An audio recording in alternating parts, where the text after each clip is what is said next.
Sur cet espace, c'est que vous ayez un guide ville d'art et d'histoire de l'Odève qui prenne la parole. Alors sachez que toute l'année, il y a des visites qui peuvent se faire sur ce site. Donc si vous êtes un groupe, vous pouvez réserver. Vous aurez même la possibilité de faire des dégustations de produits locaux. Enfin, il y a toute une organisation qui est mise en place pour accueillir les groupes dans les meilleures conditions. Mais les lectures de paysages se font avec d'autres professionnels. Les guides n'interviennent que ponctuellement, avec d'autres professionnels, donc toute l'année. C'est une des possibilités qui vous est offerte. Ça, je crois qu'il faut le savoir parce qu'on n'a pas toujours l'information. À partir de combien de personnes?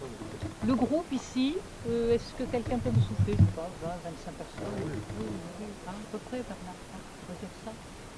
Je sais qu'on n'a pas toujours les mêmes définitions, le musée n'a pas tout à fait la même, mais 20-25 personnes, ça paraît un bon chiffre pour démarrer une intervention. Là, vous êtes un groupe un peu important, mais on n'a pas trop de vent, donc on devrait pouvoir y arriver. Alors, le but, c'est de rappeler que nous sommes nous sommes à la limite de deux régions, la région Languedoc-Roussillon et Midi-Pyrénées. Ça aussi, c'est l'intérêt de ce lieu, le long de cette grande autoroute.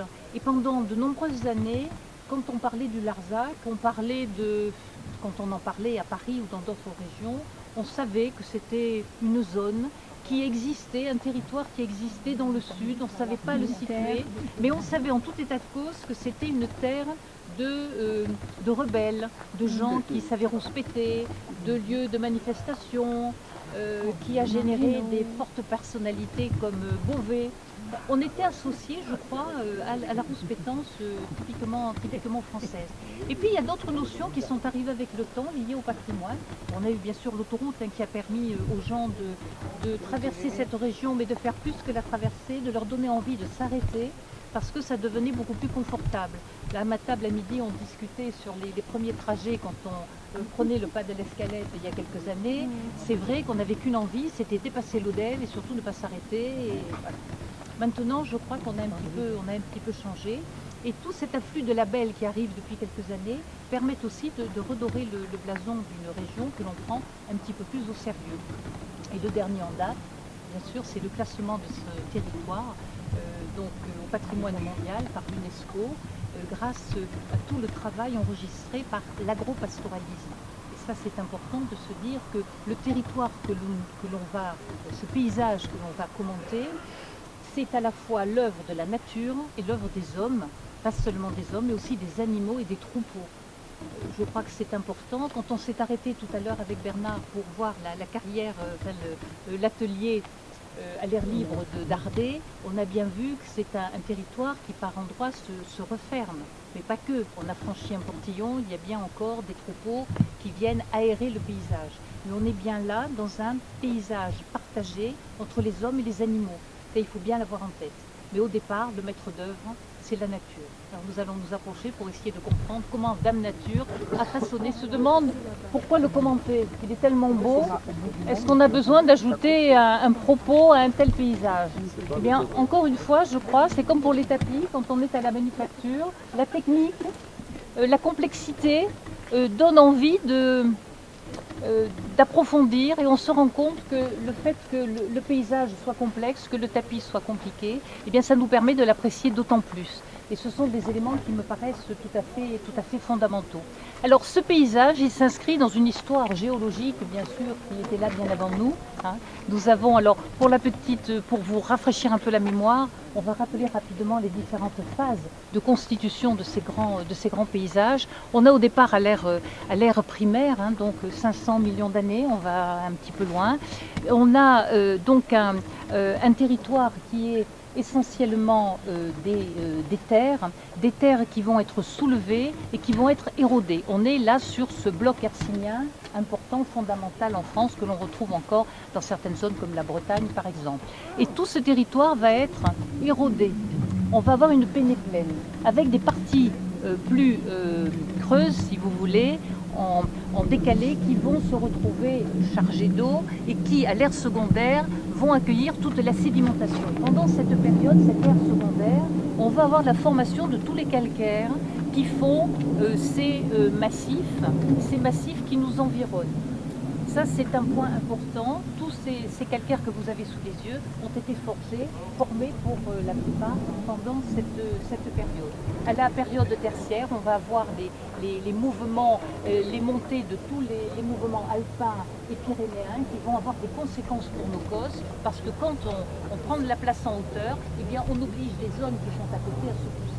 Donc on va avoir l'émergence de plateaux qui, au même moment, vont obliger les cours d'eau à s'enfoncer. Voilà. Et c'est la caractéristique de ce territoire où on a une succession de plateaux entaillés par des canyons vertigineux.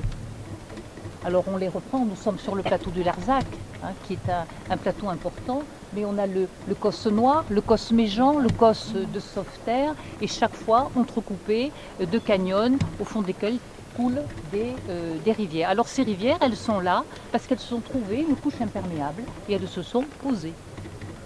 Sans couche imperméable, on aurait continué à descendre. Donc ce plateau calcaire est important.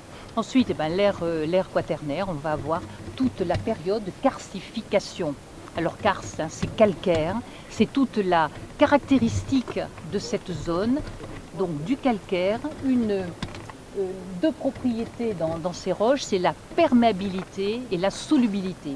Une fois que l'on a ces deux mots, on comprend la manière dont ces paysages se sont formés.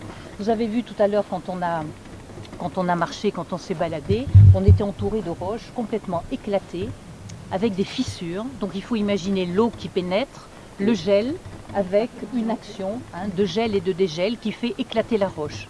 L'eau peut à ce moment-là s'infiltrer, traverser toutes les épaisseurs, puisque nous avons une roche qui est soluble et qui va se désagréger. Donc on va avoir en surface des paysages caractéristiques, mais aussi à l'intérieur dans le sous-sol, d'autres éléments importants comme les cavernes ou les grottes.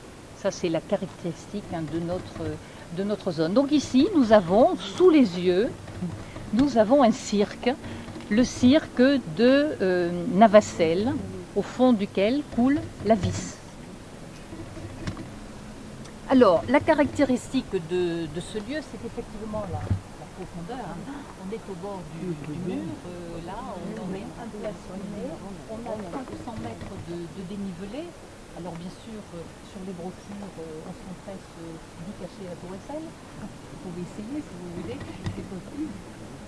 Donc, un dénivelé important qui nous montre un village qui nous paraît complètement isolé et qui est resté isolé pendant longtemps.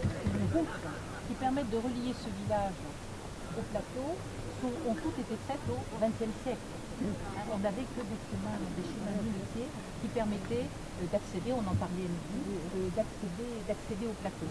Donc en face de vous, vous allez avoir des pentes bien sûr importantes, et vous savez que dès que l'on a une pente avec des matériaux, eh bien ce sont les matériaux les plus lourds qui vont rouler à la base, mais vous voyez nettement qu'il y a une alternance de bancs rocheux avec des falaises qui sont beaucoup plus raides parce qu'elles ont mieux résisté à l'érosion. Ce sont des calcaires plus durs, des dolomies et des calcaires qui eux se sont désagrégés. Donc ce sont des silhouettes, des versants réglés qui sont caractéristiques de notre région. Mais là, nous avons dans le fond une rivière, la Vis, qui coule et qui a coulé longtemps. Et cette Vis est intéressante parce qu'elle nous a laissé le tracé d'un méandre qu'elle a abandonné.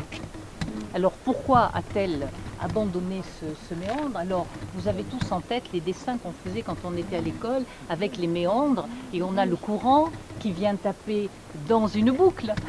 La concave ou la convexe? Bon. Donc il faut avoir en tête qu'un cours d'eau, c'est de l'eau, mais qui charrie des matériaux. Et ces matériaux vont jouer un rôle dans le profil du cours d'eau. Les matériaux transportés vont contribuer au creusement de la rivière. Donc on a effectivement des matériaux qui sont projetés sur une rive, vont l'attaquer, et il va y avoir des dépôts sur l'autre. Donc il y a un mouvement, rien n'est statique. Mais quand on a un méandre, on va avoir finalement face à face de rives qui vont être entamées, qui vont être sapées par le courant. Et au bout d'un moment, eh bien, elles se rejoignent et on a le méandre qui saute naturellement puisque la rivière, eh bien, elle va toujours chercher le chemin le plus court. Et comme on n'a pas d'une dénivellation importante, ça se fait facilement. Ajouter une autre caractéristique dans le cas de la Vis, c'est qu'elle elle est issue d'une résurgence qui arrive au moulin de la Fuchs.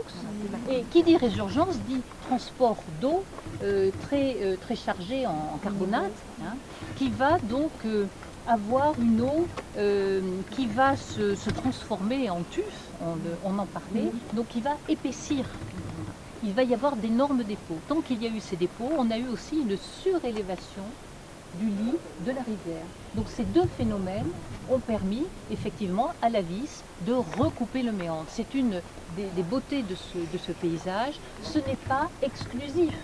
On trouve des méandres partout en France. Hein. Dès qu'on a des zones où il n'y a pas beaucoup de pentes, on a effectivement des méandres. Et le méandre recoupé, c'est une évolution, je dirais, c'est une exagération du méandre qu'on devrait avoir pratiquement partout.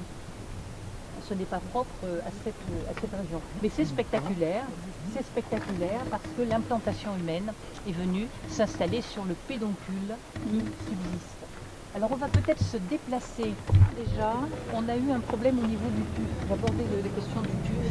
Le tuf a fonctionné, s'est déposé régulièrement quand il n'y a pas eu d'intervention humaine. À partir du moment où il y a eu des déboisements en amont, le tuf ça a accéléré. ne s'est plus déposé. Donc il y a eu un arrasement en quelque sorte. Mais je le dirais, 6 000 ans. Il y a 6 000 ans Oui, qu'elle a changé, voilà. le méandre a été abandonné. Hier, à l'époque géologique, oui. Oui, mais 6 000 ans, c'est rien. Alors par ici, à mon avis, c'est la plus belle vue.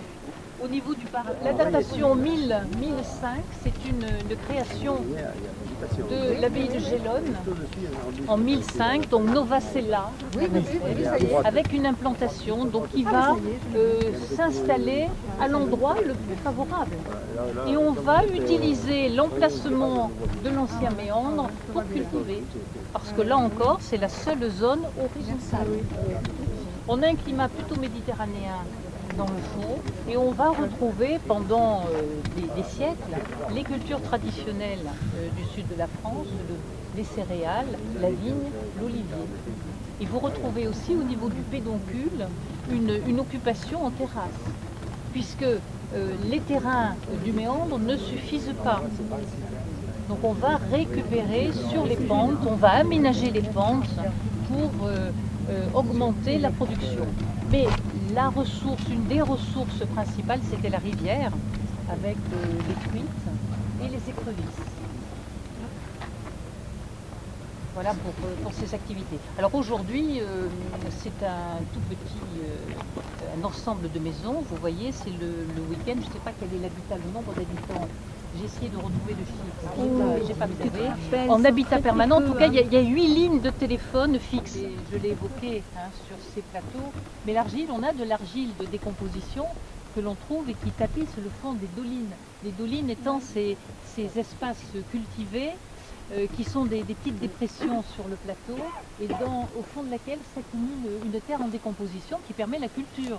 Parce que sur ces cailloux, qu'est-ce que vous voulez faire pousser? C'est impossible. C'est pour ça que l'élevage a pris le pas sur toute autre activité. Alors l'herbage, l'herbe on l'a trouvé forcément et ça permettait de maintenir le paysage ouvert. Et ça c'est réellement quelque chose d'important. Mais le problème aussi de ces pays calcaires, c'est comment garder l'eau. Ça a toujours été, oui, mais l'eau elle circule, on ne peut pas la stocker. Donc les bâtisseurs ont fait preuve de beaucoup d'imagination pour essayer de stocker l'eau. Il y a des toits citernes, il y a de véritables maisons qui ont des pièces entières qui permettent de garder l'eau pour toute une saison. Et pour le bétail, ça allait bien lui permettre de s'abreuver, il y a les lavognes. Et les lavognes, c'est un art de la construction, puisque là aussi, le fond est étanche normalement. On devrait avoir de l'eau.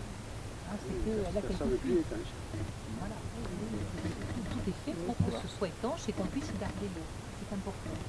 Et ça marque le territoire. Il y en a encore, beaucoup sont restaurés. celle-ci mériterait de l'être, il faudrait aussi qu'elle soit respectée. Parce que les cailloux qui sont au fond, ils ne sont pas tombés tout seuls. Hein, on a aussi toujours ce vandalisme qui est récurrent et qui vient aussi perturber le bon ordre des choses. Voilà, donc c'est un bel exemple.